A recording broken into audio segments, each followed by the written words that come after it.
Isang pampaserong bus ang inold up sa EDSA Kamuning sa Quezon City. At alamin natin ang detalye mula kay Glenn Wego ng Super Radio DZBB. Glenn! Igan, nandulumo na lumapit dito sa Station 10 ng Quezon City Police District yung mga pasahero na biniktima nga ng mga hold-upper sa isang busa. Ilan sa mga biktima ay empleyado ng ilang TV networks na papasok sana sa kanilang trabaho at sumakay sila dito sa may Nicholas Albert Bus na may biyaheng Baclaran at UE Letre. Sa salaysay ng isa sa mga biktima na nagpakilala lamang TJ sa isang young professional.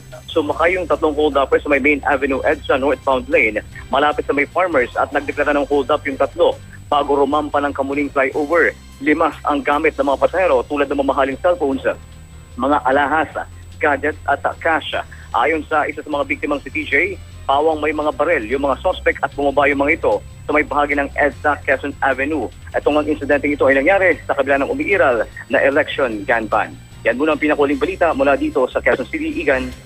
Maraming salamat, Glenn Wego ng Super Radio DZBB.